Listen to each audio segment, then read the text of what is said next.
Hello and welcome to another episode of Ken Training, where we want to give you the training that you need to tackle projects like this one on your own. I'm doing a whole series on installing and building laminate Formica projects, and this video is going to be on how to glue laminate Formica to your substrate. So when I say laminate Formica, we're talking about this product here. This is one that I cut up.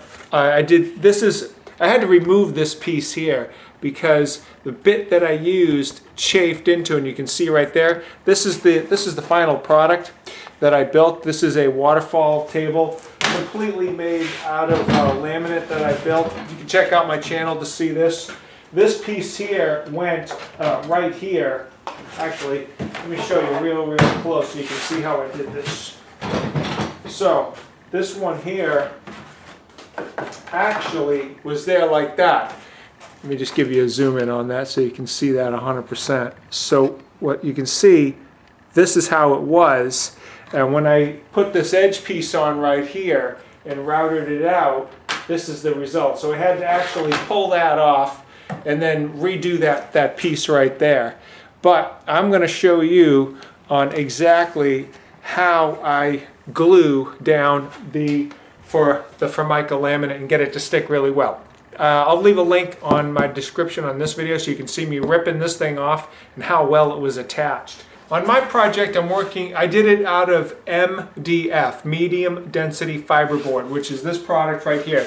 I did 3/4 of an inch thickness, and this was the substrate that I did. The glue that I used for the project was this glue right here, which this is a solvent-based glue, and I'll leave a link so if you want to purchase your own on Amazon. I had to buy like another can.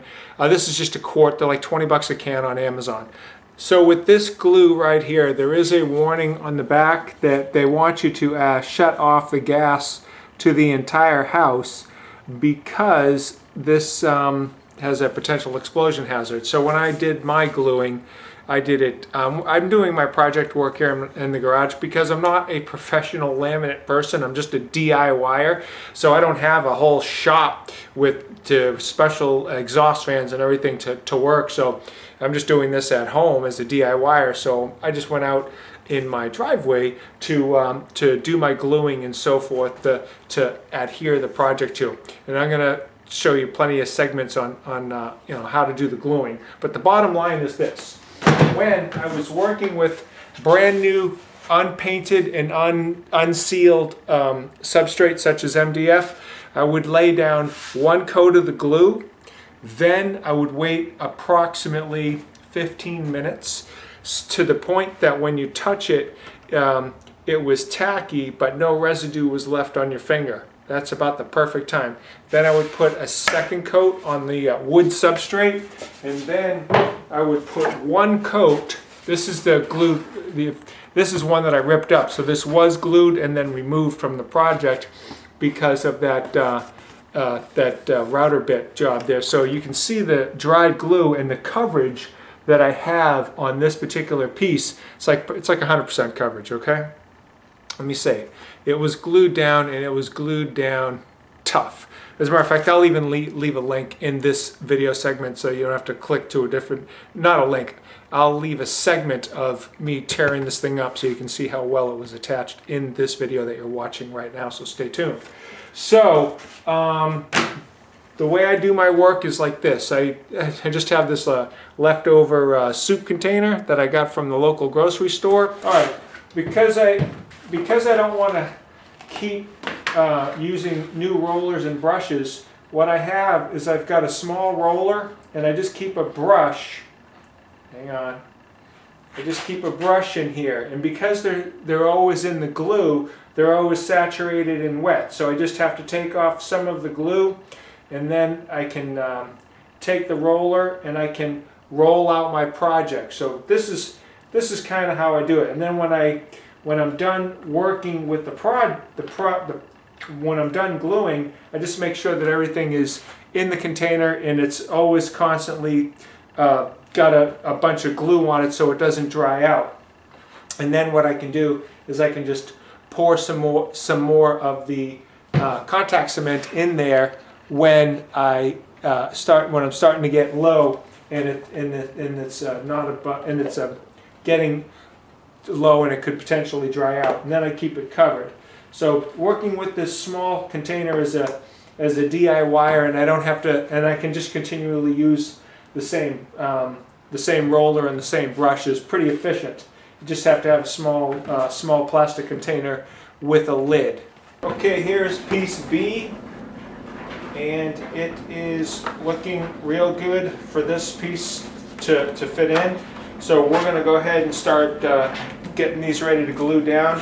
I'm just going to give it one last sanding job just to make sure everything's nice and clean. So I'll do both sides, sanding them down, and then we're going to prep and get the glue on here. So I'm going to do that all right now.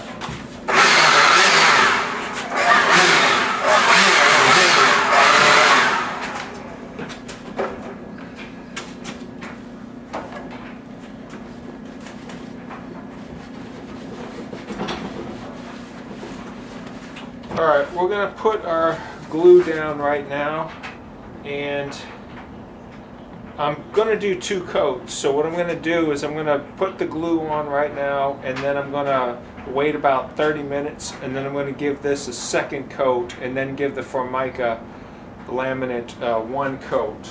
And I think that we'll be okay with that amount of glue. Alright, so let's get going here. I've got a brush right here so I can do some cut-in as needed. But let's start out with just this. And we'll get this so that you can see everything. The wood here is going to absorb, because it's fresh wood, it's going to need 2 coats. That's why I want to do 2 coats. I don't necessarily need 2 coats near where it's painted. 1 coat will be fine, but as long as I got it here, I might as well go ahead and give it like 2 coats.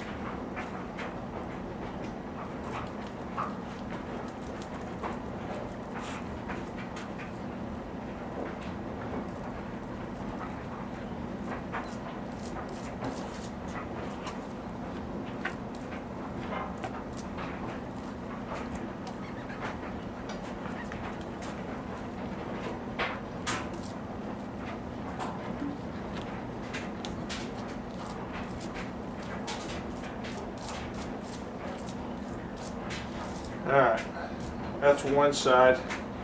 Let that go for 30 minutes. We'll get the other side. Alright, I'm going to set my timer now to wait about 20 minutes before we put the second coat on. Alright, so here's my timer going. Okay, it has been 20 minutes, and it's a little tacky, not bad, but there's no glue residue left on your fingers. By the way, I forgot to tell you what glue that I was using for the project, and it is Weldwood, the original contact cement. So this is the solvent-based contact cement. But I just put it in here so that's way it's easy for me to work with it, seal it, and I can keep my little roller in here, which is just a small little nap roller for the project. So that's how I work with that. Now, let's put this aside. We want to get another coat on here. And and by the way, if you see how it's kind of blotchy on the wood, I'll give you a little close-up on that in case you can't see it. But the reason why it has a blotchy appearance to it is because it's bare wood as opposed to the painted stuff over here. So what's happening is the wood is absorbing the glue more rapidly. That's why on this bare wood product I want to put 2 coats in an effort to give me the best adhesion possible. So we are going to go ahead and give it another coat right now, and we're going to do this real fast.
Okay, so I got all my pieces prepped, ready to go, both sides, so I can lay those in. I set my timer for 23 minutes because with this temperature, it's going to take about this long in order to set up the way I want it to.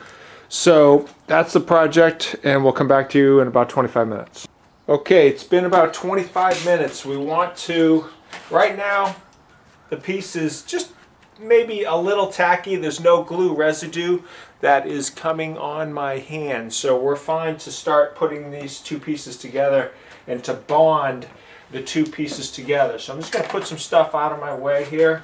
I got my J-roller. I got piece A, and that matches piece A right here. Now, what we want to do is I want to make sure I have everything lined up before I pull it out. So I'm just going to take my speed square, put it in like this just for now. I'm going to take piece A and get that buttoned up and make sure that this is lined up, pushing it against the edges here and making sure I'm just right. And that actually looks really good. I am going to go ahead and bond that together. I'm going to pull out my speed square and I'm going to put that down. Now, I don't want to roll right over the edge here, so I'm just going to take my black Sharpie and just determine where the end pieces are here, and just make sure I roll inside of it here. So I don't want to do a big roll. I'm just going to do a little roll for right now. See that? How this is really bonded really nice to that, even with some pressure on there like that. So this is a good bond. We're not going to have an issue with this piece. Here's the other side that has the bearing flush trim bit. This side came out okay. This side over here, obvious where the bearing tore in, not the bearing, but the router tore into that piece of Formica. Alright, I decided I'm going to pull this piece of laminate off because I want to redo it because of that chafing right there. So let's get to it right now. I don't have a lot of experience pulling off laminate, but I'm thinking that what I'm going to do is take a utility knife, come down in here to try to get it fat enough to get my to get a putty knife in there. Now I have a thin putty knife here. Let's see if I can do this. Guess this will be a little bit of a testament to how tough the glue is too.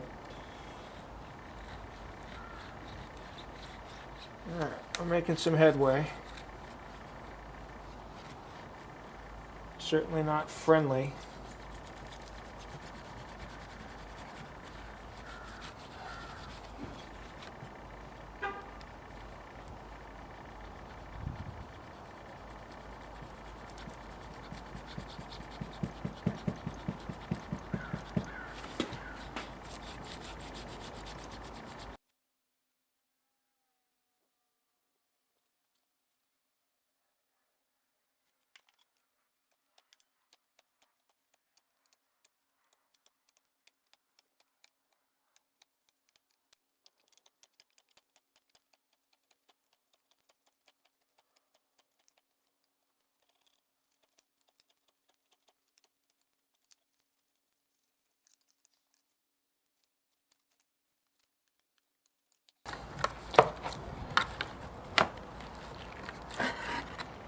Alright, there it is. I'd say that was pretty well glued down. Okay, that's going to conclude this video. Please click on like. I need those likes. And subscribe to my channel, Ken Training. I'm going to catch you on the flip side.